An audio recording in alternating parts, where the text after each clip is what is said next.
ایمان پر فاطمہ یا الہی، ایمان پر فاطمہ یا الہی، ایمان پر فاطمہ یا الہی۔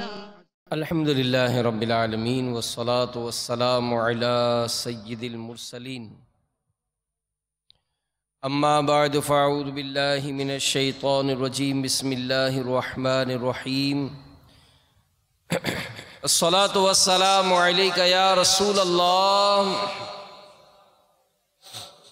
وعلی آلک وصحابک یا حبیب اللہ۔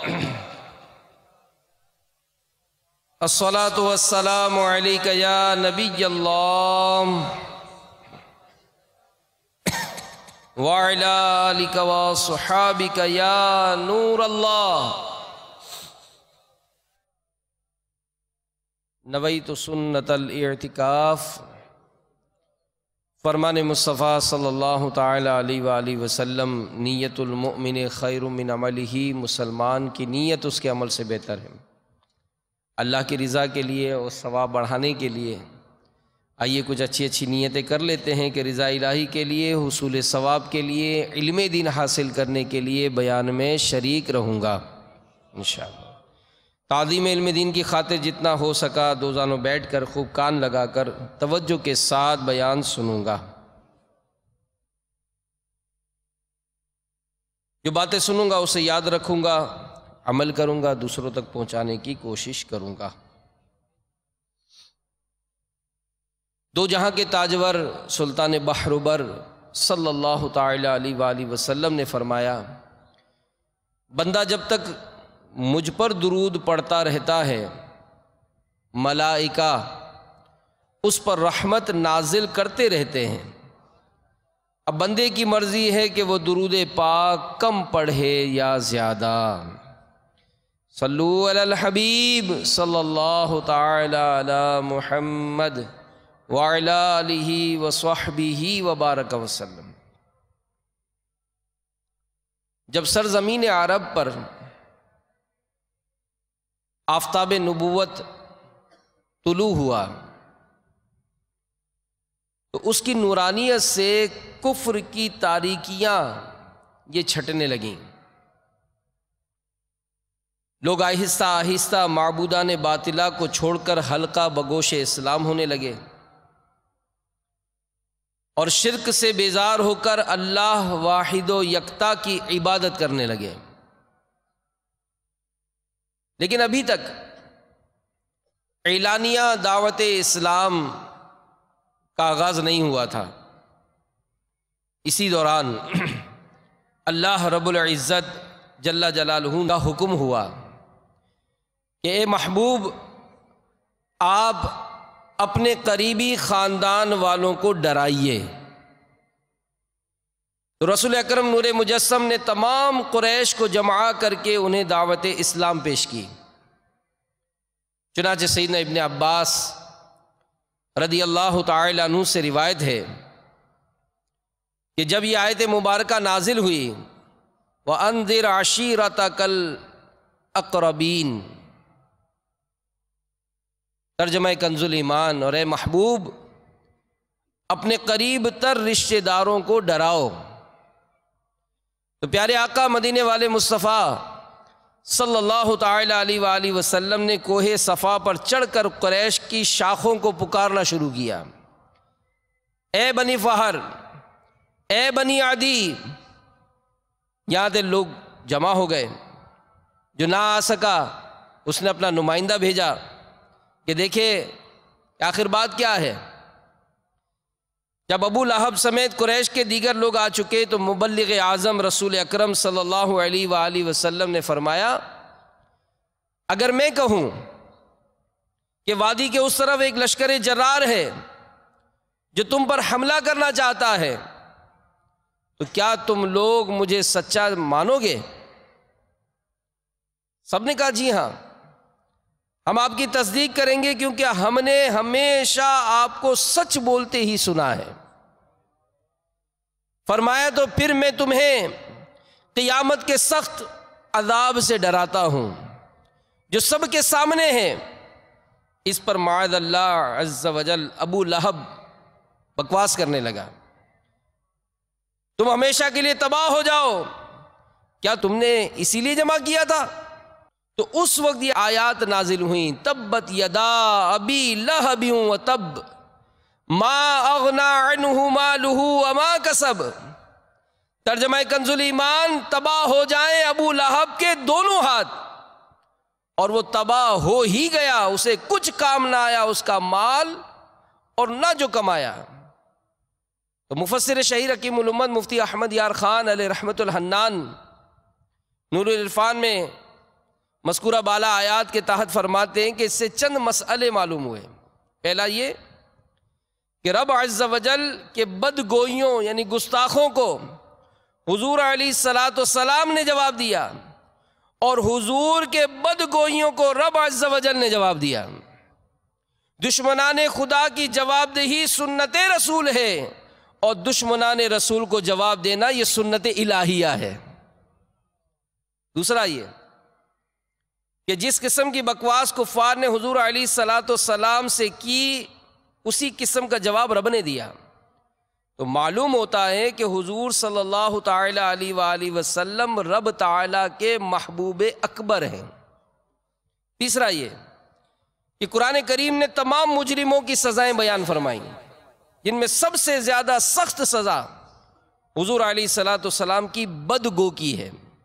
یہ قرآن کریم نے اس کے متعلق کبھی فرمایا زنیم، جس کی اصل میں خطا، کبھی فرمایا ابتر، ہر خیر سے محروم، کبھی فرمایا تبت یدا، دونوں ہاتھ تباہ ہو جائیں، اور کبھی فرمایا لن یغفر اللہ لہم، اللہ ہرگز انہیں نہیں بخشے گا۔ ایسی سخت سزائیں کسی جرم کی ذکر نہ ہوئیں جیسی گستاخان رسول کی ہیں، اور ایسے ہی جیسے انعام حضور علیہ الصلاۃ والسلام کے ادب پر دیے گئے، ایسے کبھی عبادت پر نہ دیے گئے۔ اور چوتھے یہ کہ بڑی شرافت، عزت و نسب والے، مال والے حضور علیہ الصلاۃ والسلام کی مخالفت سے ذلیل و خوار ہو گئے، تو دوسروں کا کیا پوچھنا۔ تو میٹھے میٹھے اسلامی بھائیوں، دیکھا آپ نے گستاخ و بے ادب ابو لہب نے تاجدار رسالت شہنشاہ نبوت صلی اللہ علیہ وآلہ وسلم کی بارگاہ میں گستاخانہ جملے بکے تو قہر الہی جوش میں آیا۔ خدائے جبار و قہار نے اس بدبخت کے بھیانک انجام کی غیبی خبر دیتے ہوئے سورہ لہب نازل فرمائی۔ آئیے اصول عبرت و نصیحت کے لیے قرآن و حدیث کی روشنی میں ابو لہب اور اس جیسے گستاخان رسول کا انجام یہ ملاحظہ کیجیے۔ ابو لہب یہ نبی کریم رؤوف الرحیم صلی اللہ علیہ وآلہ وسلم کا ایک چچا تھا۔ اس کا نام عبد العزا بن عبد المطلب اور کنیت ابو عتبہ تھی۔ اس کے چہرے کی چمک کی وجہ سے اسے ابو لہب کہا جاتا تھا۔ یہ رسول اللہ صلی اللہ علیہ وآلہ وسلم کی شان میں گستاخی کرتا، آپ سے بغض رکھتا اور بہت زیادہ اذیت پہنچاتا تھا۔ نیز آپ کو اور دین اسلام کو حقارت کی نگاہ سے دیکھتا تھا۔ اس کی گستاخی اس حد تک بڑھ چکی تھی کہ جب سید عالم نور مجسم صلی اللہ علیہ وآلہ وسلم لوگوں کو اسلام کی دعوت دینے جاتے، یہ بدبخت بھی وہاں پہنچ جاتا اور آپ صلی اللہ علیہ وآلہ وسلم کی شان میں نازیبا کلمات کہتا۔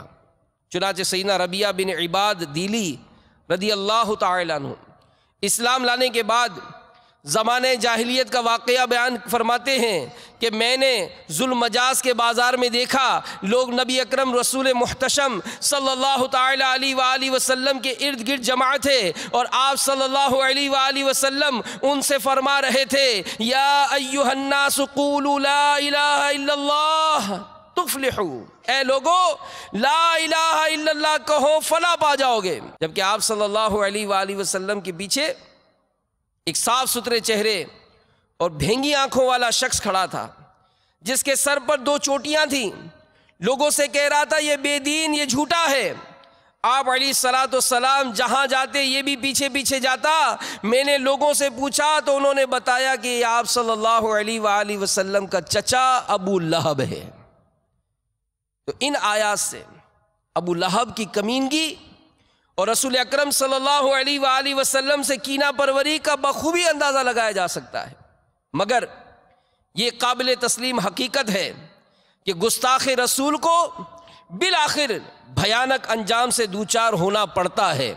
ابو لہب کے ساتھ بھی کچھ ایسا ہی ہوا اور اللہ عز و جل نے اسے رہتی دنیا تک عبرت کا نشان بنا دیا کہ غزوہ بدر کے بعد اللہ عز و جل نے ابو لہب کو عدسہ کی بیماری میں مبتلا کر دیا. یہ طاعون جیسی ایک بیماری ہے جس میں زہریلی پھنسی نکلتی ہے، جو پہلے چھوٹی سی نکلتی ہے، پھر اس کا زہر سارے جسم میں پھیلتا ہے اور آدمی مر جاتا ہے. تو یہ عدسہ کی بیماری اسے لاحق ہوئی، جس کے بعد وہ صرف 7 دن زندہ رہا اور پھر ہلاک ہو گیا. ابو لہب کی ہلاکت کے بعد اس کے بیٹوں نے اسے یوں ہی پڑے رہنے دیا، 3 دن تک دفن ہی نہ کیا، یہاں تک کہ اس کی لاش سے بدبو آنے لگی. قریش کے لوگ عدسہ سے اس طرح ڈرتے تھے جیسے طاعون سے ڈرتے ہیں. شاید اسی لیے کوئی بھی شخص اس کی مردار لاش کو ہاتھ لگانے کے لیے تیار نہ تھا. بالآخر قریش کے ایک آدمی نے اس کے بیٹوں سے کہا تمہارا بیڑا غرق ہو، کیا تمہیں شرم نہیں آتی؟ تمہارا باپ گھر میں پڑا سڑ رہا ہے، تم اسے دفن نہیں کرتے؟ وہ کہنے لگے ہمیں ڈر ہے کہ اس کی بیماری کہیں ہمارے گلے نہ پڑ جائے. اس شخص نے کہا چلو میں اس کام میں تمہاری مدد کرتا ہوں. پھر ان سب نے غسل کے نام پر دور ہی سے اس پر پانی پھینک دیا، کوئی بھی قریب نہ گیا. اس کے بعد اسے اٹھا کر وادی مکہ کے بالائی حصے کی طرف لے گئے، جہاں اسے ایک دیوار کے سہارے کھڑا کیا اور اس پر پتھر پھینکتے رہے یہاں تک کہ وہ پتھروں کے نیچے ہی دفن ہو گیا. تو میٹھے میٹھے اسلامی بھائیوں، دیکھا آپ نے کہ ابو لہب کی ہلاکت کے متعلق اللہ عز و جل کا فرمان کیسے پورا ہوا کہ اس بدبخت کے لیے اس سے بڑھ کر ذلت اور کیا ہو سکتی ہے کہ مرنے کے بعد اس کے اپنے بیٹوں نے ہی اس کی لاش کو دفن کرنے کے بجائے گلنے سڑنے کے لیے چھوڑ دیا. 3 دن بعد صرف اور صرف اس وجہ سے غسل و کفن دیا گیا کہ لوگ کیا کہیں گے. تو یقیناً رسول اکرم نور مجسم صلی اللہ علیہ وآلہ وسلم کی بارگاہ عظیم میں بے ادبی کرنے والے بدبختوں کو نہ چین کی موت نصیب ہوتی ہے، نہ ہی ان کی ہلاکت پر کسی آنکھ سے آنسو ٹپکتا ہے. پھر یہ تو صرف دنیا کا عذاب ہے، اسی سے جان نہ چھوٹے گی، بلکہ مرنے کے بعد قبر کا دردناک عذاب، پھر جہنم کی ہولناک سزاؤں کو ہمیشہ کے لیے جھیلنا ہوگا. تو جس طرح ابو لہب ہلاک و برباد ہوا، نہ اس کا مال اسے کام آیا نہ اولاد، اسی طرح اس کی وہ بدبخت بیوی بھی ذلت کی موت مری جو ہمیشہ رحمت عالم نور مجسم صلی اللہ تعالی علیہ وآلہ وسلم کو تکلیف پہنچانے میں سرگرم عمل رہتی تھی. سورہ لہب میں اللہ عز و جل نے ابو لہب کے ساتھ اس کی بدبخت بیوی کے انجام کی بھی پیشگی ہی بیان فرما دیا. چنانچہ ارشاد باری تعالیٰ ہے وَامْرَأَتُهُ حَمَّالَةَ الْحَطَبِ، ترجمہ کنز ایمان، اور اس کی جورو لکڑیوں کا گٹھا سر پر اٹھائے اس کے گلے میں کھجور کی چھال کا رسہ، قرآن میں فرما دیا گیا تھا. اور صدر الافاضل حضرت علامہ مولانا سید محمد نعیم الدین مراد آبادی علیہ رحمۃ اللہ الہادی فرماتے ہیں کہ ام جمیل بنت حرب بن امیہ حضرت ابو سفیان رضی اللہ تعالی عنہ کی بہن، جو رسول اکرم صلی اللہ علیہ وآلہ وسلم سے نہایت عناد و عداوت یعنی بغض و دشمنی رکھتی تھی، اور باوجود یہ کہ بہت دولت مند بڑے گھرانے کی تھی، لیکن سید عالم صلی اللہ علیہ وآلہ وسلم کی عداوت میں انتہا کو پہنچی تھی کہ خود اتنی دولت مند ہونے کے باوجود بغض دیکھیں کیسا تھا کہ خود اپنے سر پر کانٹوں کا گٹھا لا کر حضور علیہ الصلوۃ والسلام کے راستے میں ڈالتی تاکہ حضور علیہ الصلوۃ والسلام کو اور ان کے اصحاب کو ایذا و تکلیف پہنچے. اور حضور علیہ الصلوۃ والسلام کی ایذا رسانی اس کو اتنی پیاری تھی کہ اس کام میں کسی کی مدد نہ لیتی تھی، خود کرتی تھی. ایک روز یہ بوجھ اٹھا کر لا رہی تھی، تھک کر آرام کرنے کے لیے ایک پتھر پر بیٹھ گئی. ایک فرشتے نے بحکم الہی اس کے پیچھے سے اس کے گٹھے کو کھینچا، وہ گرا اور رسی سے گلے میں پھانسی لگ گئی اور وہ مر گئی۔ تو اسی طرح ابو لہب کی بیوی بھی اللہ عز و جل اور اس کے پیارے حبیب صلی اللہ تعالی علیہ وآلہ وسلم کو ایذا دینے کے جرم میں غضب الہی کا شکار ہوئی اور اپنے بنائے ہوئے پھندے میں خود ہی پھنس کر نہایت ہی ذلت کے ساتھ اپنے انجام کو پہنچی۔ تو تاریخ میں ایسے بہت سے واقعات ہیں کہ جب کفار و مشرکین نے رحمت عالم صلی اللہ علیہ وآلہ وسلم کی شان میں ہرزہ سرائی کی، بکواس کی، تو آپ اپنے کمال حلم و بردباری کی وجہ سے خاموش رہے، لیکن رب العالمین عز و جل نے اپنے پیارے محبوب علیہ الصلوۃ والسلام کی شان میں گستاخی کرنے والوں کو رسوا کر دیا۔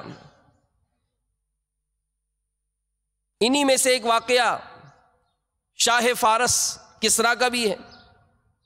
6 سنہ ہجری کے ماہ ذوالحجۃ الحرام میں جب رسول اکرم نور مجسم صلی اللہ تعالی علیہ وآلہ وسلم حدیبیہ سے واپس تشریف لائے تو آپ نے مختلف بادشاہوں کو مکتوب خط لکھے، انہیں اسلام کی دعوت پیش کی۔ مکتوب پر مہر لگانے کے لیے آپ نے چاندی کی انگوٹھی بھی بنوائی۔ چنانچہ سیدنا انس بن مالک رضی اللہ تعالیٰ عنہ فرماتے ہیں کہ جب تاجدار رسالت شہنشاہ نبوت صلی اللہ علیہ وآلہ وسلم نے مکتوب لکھنے کا ارادہ فرمایا تو آپ سے عرض کی گئی کہ وہ لوگ ایسا مکتوب نہیں پڑھتے جس پہ مہر نہ لگی ہو، لہذا آپ صلی اللہ علیہ وآلہ وسلم نے چاندی کی انگوٹھی بنوائی جس میں محمد الرسول اللہ لکھا ہوا تھا۔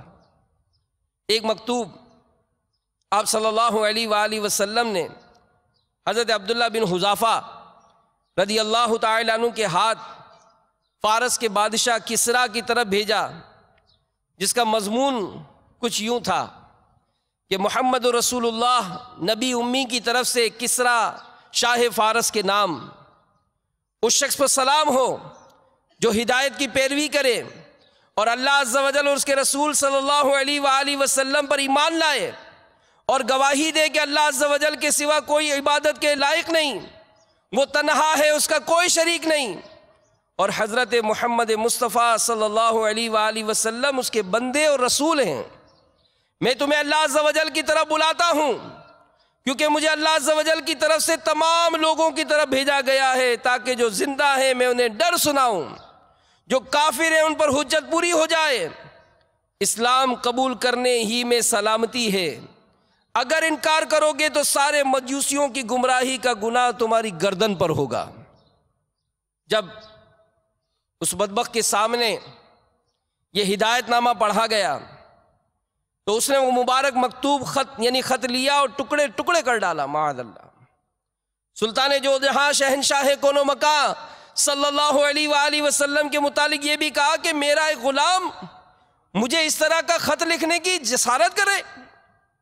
جب رسول اللہ صلی اللہ علیہ وآلہ وسلم کو کسریٰ کی نازیبا حرکت کا پتہ چلا تو آپ صلی اللہ علیہ وآلہ وسلم نے فرمایا اللہ عز و جل اس کی بادشاہت کو ٹکڑے ٹکڑے کرے۔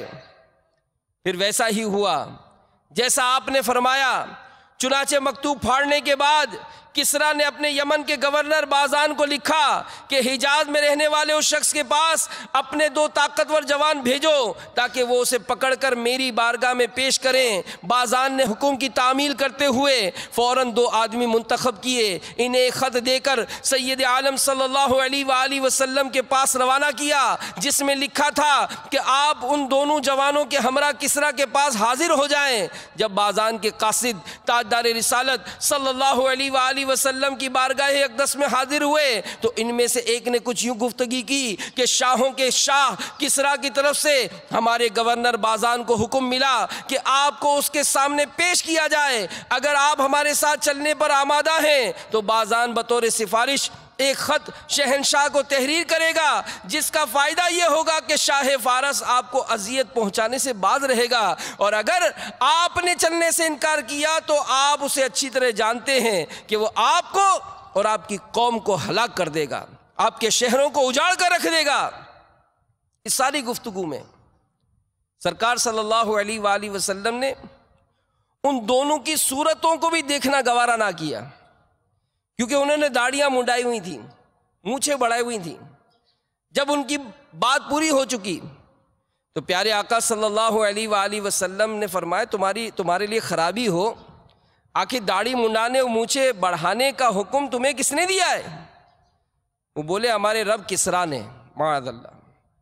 آپ صلی اللہ علیہ وآلہ وسلم نے فرمایا مجھے تو میرے رب عز و جل نے داڑھی بڑھانے مونچھیں تراشنے کا حکم دیا۔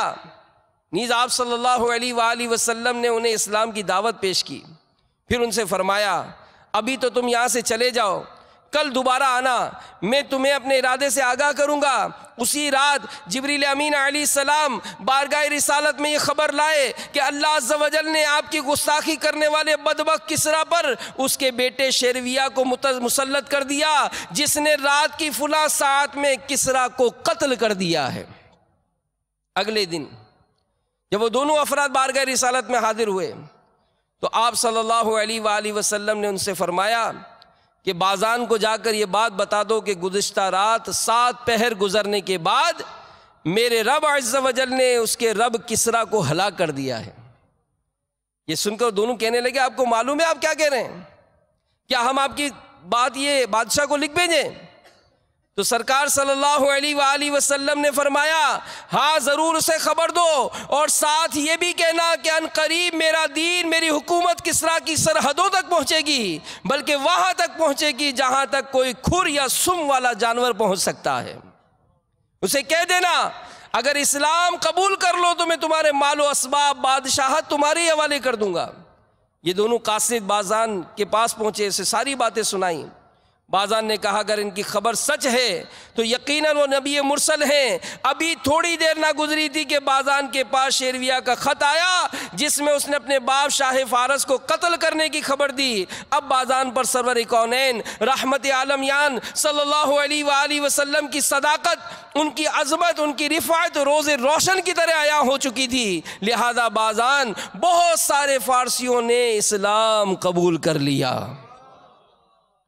میرے میٹھے میٹھے اور پیارے پیارے اسلامی بھائیوں، دیکھا آپ نے کہ فارس کا بادشاہ خسرو پرویز، جس نے برسا برس تک نصف دنیا پر حکومت کی، جسے اپنی طاقت پر بڑا ناز تھا، اس کے آگے کسی کو سر اٹھانے کی ہمت نہ ہوتی تھی، جب اس نے پیارے آقا صلی اللہ علیہ وآلہ وسلم کے نامہ مبارک کی بے ادبی کی تو اس کا یہ انجام ہوا کہ اسی کے لخت جگر نے انتہائی ذلت کے ساتھ اسے موت کی گھاٹ اتار دیا۔ تو سرکار علیہ الصلوۃ والسلام کائنات کی سب سے مکرم، سب سے معظم ہستی ہیں، بارگاہ الہی میں سب سے زیادہ مقبول و محبوب ہیں۔ ایسے میں اگر کوئی دشمن نبوت پیارے آقا صلی اللہ علیہ وآلہ وسلم پر تانا زری کرے تو یہ کیسے ممکن ہے کہ خالق کائنات عز و جل اس بات کو گوارا کر لے؟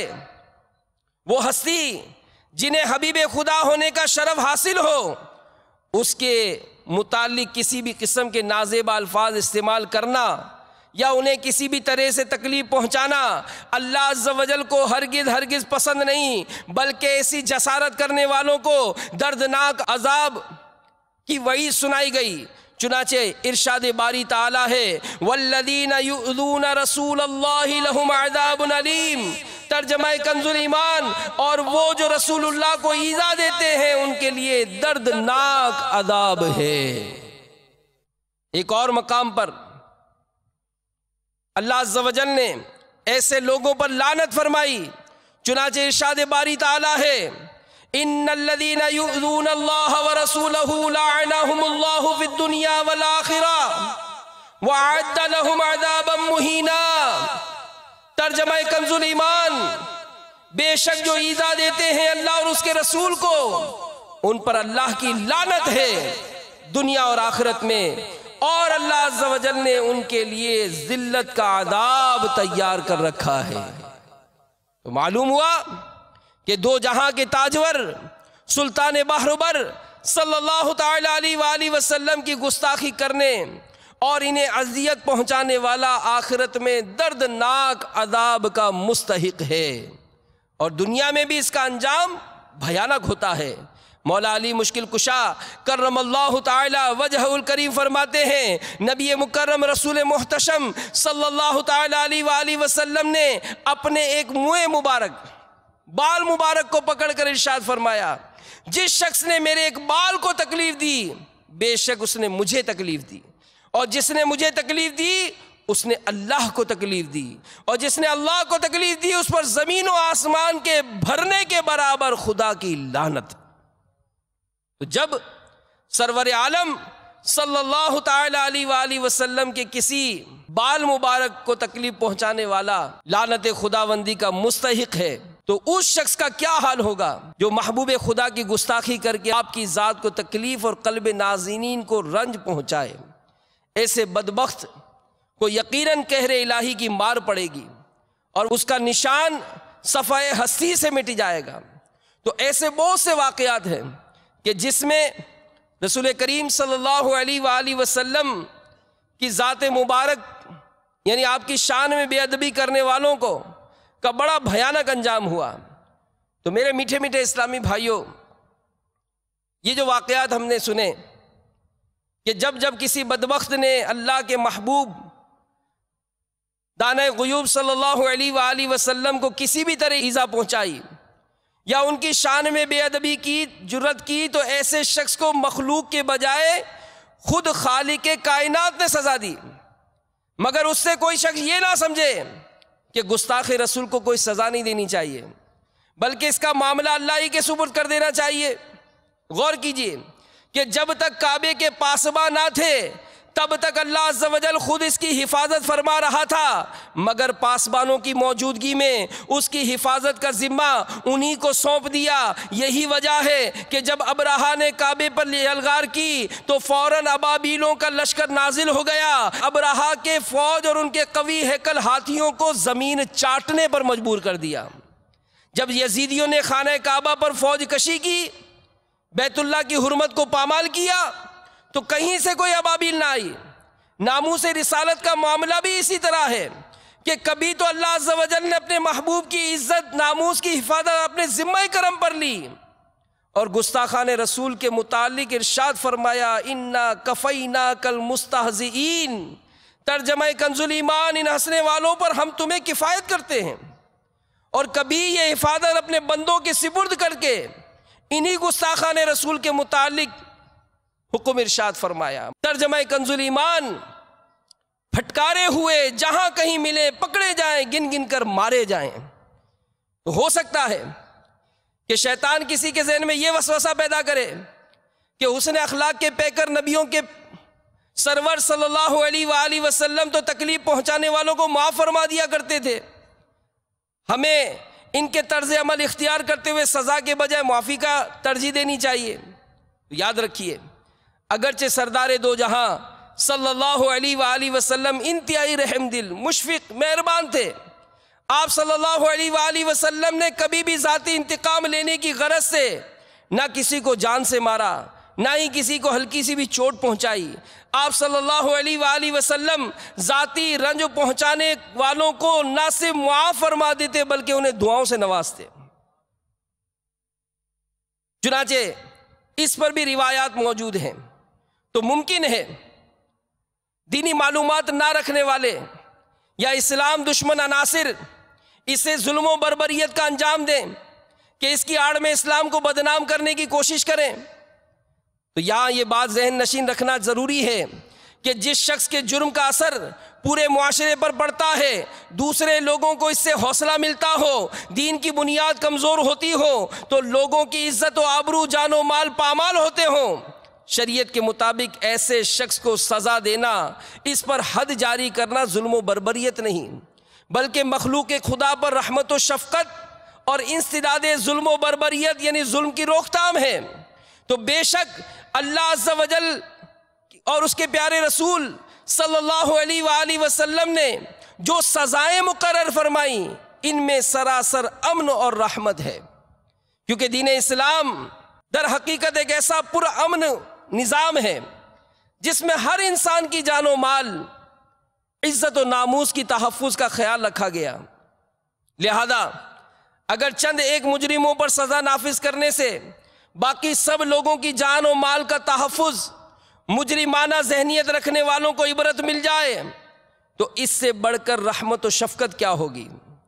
تو میرے میٹھے میٹھے اور پیارے پیارے اسلامی بھائیوں، اللہ تبارک و تعالی قرآن پاک میں ارشاد فرماتا ہے، ترجمہ کنز ایمان، اور خون کا بدلہ لینے میں تمہاری زندگی ہے، اے عقل مندوں کہ تم کہیں بچو۔ ایک اور مقام پر ارشاد فرمایا، ترجمہ کنز ایمان، اور جو مرد یا عورت چور ہو تو ان کا ہاتھ کاٹو، ان کے کیے کا بدلہ اللہ کی طرف سے سزا، اور اللہ غالب حکمت والا ہے۔ نمبر 3، ترجمہ کنز ایمان، اور جو پارسا عورتوں کو عیب لگائیں پھر 4 گواہ معائنے کے نہ لائیں تو انہیں 80 کوڑے لگاؤ اور ان کی کوئی گواہی کبھی نہ مانو۔ نمبر 4، ترجمہ کنز ایمان، جو عورت بدکار ہو اور جو مرد تو ان میں ہر ایک کو 100 کوڑے لگاؤ، اور تمہیں ان پر ترس نہ آئے اللہ کے دین میں اگر تم ایمان لاتے ہو، اللہ اور پچھلے دن پر۔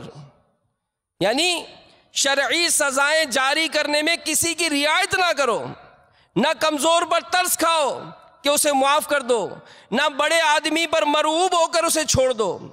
تو معلوم ہوا کہ شرعی سزاؤں میں رعایت کرنی یہ کفار کا طریقہ ہے، نیز اس رعایت کرنے سے دنیا میں جرم بڑھیں گے اور ملکی انتظام میں فرق آئے گا۔ تو انسانی حقوق کی آڑ میں اسلامی حدود پر اعتراض کرنے والے غور کریں کہ اسلام نے جرائم کی روک تھام اور حقوق انسانیت کے تحفظ کے لیے کیسے اہم اقدامات کیے۔ تو جو یعنی سزائیں مقرر ہوئی ہیں، تو ظاہر ہے کہ چور کو سزا اس لیے دی جاتی ہے کہ اس نے کسی کے مالی حقوق کو پامال کیا، زانی کو سزا اس لیے دی جاتی ہے کہ اس نے انسانی عزت کی دھجیاں بکھیر دی، شرابی کو کوڑے اس لیے لگائے جاتے ہیں کہ اس نے اپنی ذات کے تقدس کو نظر انداز کر دیا، تہمت لگانے والے کو سزا اس لیے دی جاتی ہے کہ اس نے ایک پاک دامن انسان پر کیچڑ اچھال کر اس کی معاشرتی عزت کو مجروح کیا۔ تو اب ذرا سوچئے کہ کیا چور کو سزا نہ دینے میں جس کی چوری کی گئی اس کی حق تلفی نہیں؟ اسی طرح شرابی دوسرے مجرموں کو سزا نہ دینے میں کیا انسانیت کی تذلیل نہیں؟ تو یقیناً ان تمام لوگوں کو سزا نہ دینے میں انسانیت کی تذلیل ہے۔ تو میرے میٹھے میٹھے اور پیارے پیارے اسلامی بھائیوں، اے مدنی چینل کے ناظرین، فقہا نے گستاخان رسول کی سزاؤں کے متعلق کافی بیانات کیے ہیں۔ اب ظاہر وقت بہت مختصر ہے، اور یہ رسالہ جو دعوت اسلامی کے اشاعتی ادارے مکتبۃ المدینہ نے جاری کیا، گستاخان رسول کا عملی بائیکاٹ کیجیے، اس میں انشاءاللہ عز و جل آپ کے بہت سارے وسوسے دور ہو جائیں گے۔ سیدنا علی المرتضیٰ رضی اللہ تعالیٰ عنہ فرماتے ہیں کہ ایک یہودی عورت رسول پاک صلی اللہ علیہ وآلہ وسلم کو گالیاں دیا کرتی تھی، ایک عاشق رسول نے اس کا گلا گھونٹ کر اسے ہلاک کر دیا، تو رسول اللہ صلی اللہ علیہ وآلہ وسلم نے اس کے خون کو رائگہ یعنی ضائع قرار دیا گیا۔ پھر اسی طرح اور بھی گستاخان رسول کے واقعات بیان کیے گئے۔ تو بہرحال میرے میٹھے میٹھے اور پیارے پیارے اسلامی بھائیوں، اس کے ساتھ ہی ہمیں کیا کرنا چاہیے کہ آج واقعی ایک مرتبہ پھر گستاخان رسول یہ متحرک ہیں، آقا کریم صلی اللہ علیہ وآلہ وسلم کی شان میں بے ادبیاں کر رہے ہیں، اور عظمت و شان بلند کرنے والے عاشقان رسول آج بھی علل اعلان یہ کہتے ہیں کہ بتلا دو گستاخ نبی کو غیرت مسلم زندہ ہے، دین پہ مر مٹنے کا جذبہ کل بھی تھا اور آج بھی ہے۔ تو ہم اپنے حالت پر غور کریں اور سوچیں کہ گستاخان رسول یہ جس طرح پیارے آقا صلی اللہ علیہ وآلہ وسلم کی شان عظمت نشان میں گستاخیاں کر رہے ہیں، تو ان گستاخوں سے شدید نفرت کے علاوہ ان کا بائیکاٹ کیا جائے۔ یقیناً دنیا بھر کے مسلمان مختلف طریقوں سے دشمنان اسلام کا بائیکاٹ کرتے ہیں، لیکن سنجیدگی سے غور کریں، کیا یہ بات سب سے بہتر نہیں کہ گستاخان رسول کا بائیکاٹ عملی طور پر کیا جائے، اور وہ بھی اس طرح کہ اول تو ہم گستاخوں کے ساتھ وہی سلوک کریں جو علماء نے تحریر کیا، سرکار اعلیٰ حضرت کا بیان اس میں موجود ہے، ان سے سلام و کلام نہ کریں، ان کے پاس نہ بیٹھیں، نہ ان کی شادی غمی میں شریک ہوں، بلکہ بیماری کی حالت میں عیادت بھی نہ کریں، حتیٰ کہ مر جائے تو نہ اسے غسل دیں، نہ اس کے جنازے میں شریک ہوں، یا عملی بائیکاٹ کریں۔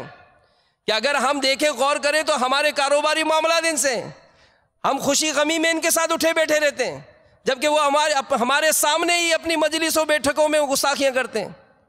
ہم چونکہ کاروباری لین دین ہوتا ہے تو سب برداشت کرتے ہیں۔ تو دوسرا یہ کہ ہم اپنے آپ کو نماز، روزے اور ان تمام چیزوں کا پابند بنائیں جس کا شریعت نے ہمیں حکم دیا ہے۔ نماز کے بارے میں پیارے پیارے آقا صلی اللہ علیہ وآلہ وسلم تو فرمائے کہ نماز میں میری آنکھوں کی ٹھنڈک ہے۔ تو بھلا کون سا عاشق ہوگا جو اپنے محبوب کی آنکھوں کو راحت اور ٹھنڈک نہ پہنچائے؟ اسی طرح شریعت کے جو احکام ہیں اس کے بارے میں غور کریں۔ اور پھر بدقسمتی سے جو مختلف تہوار غیر مسلم اپناتے ہیں، آج مسلمان جہالت کے سبب ان تہواروں میں بھی بڑھ چڑھ کر حصہ لیتا ہے۔ جیسا امیر اہل سنت نے بھی بیان فرمایا، ایک نیا رسالہ مکتبۃ المدینہ نے شائع کیا ہے، ویلنٹائن ڈے۔ یہ 14 فروری کو جو غیر مسلموں کا ایک تہوار منایا جاتا ہے، مسلمانوں کی ایک بہت بڑی تعداد اس طرح کے خرافات میں ڈلتی ہے۔ نتیجہ یہ کہ بے حیائی، شرابیں، بدکاریاں، یعنی یہاں تک اس رسالے میں اس کی ایک تحقیق کی رپورٹ لکھی ہے کہ جو اسقاط حمل کی جو دوائیاں ہیں وہ ان دنوں میں زیادہ فروخت ہوتی ہیں۔ ناجائز بچوں کی پیدائش کے معاملے میں ہم نے گزشتہ دنوں میں بھی کچھ بیانات سنے ہیں، کس قدر یہ آزمائش میں مبتلا ہے، ہر طرف اس طرح کی برائیاں عام ہیں۔ تو اے میرے میٹھے میٹھے اور پیارے پیارے اسلامی بھائیوں، اے مدنی چینل کے ناظرین، ہم ہمت کریں، حوصلہ کریں اور پیارے پیارے آقا صلی اللہ علیہ وآلہ وسلم کی سنتوں پر عمل کرنے کا اپنا ذہن بنا لیں کہ انشاءاللہ عملی طور پر بائیکاٹ کر کے اپنے آپ کو سنتوں پر کو سجا کر انشاءاللہ گستاخان رسول کا بائیکاٹ کریں گے۔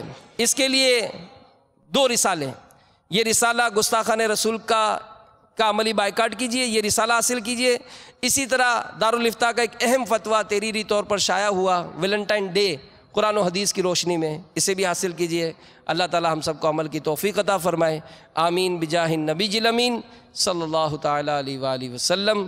صلو علی الحبیب صلی اللہ تعالی۔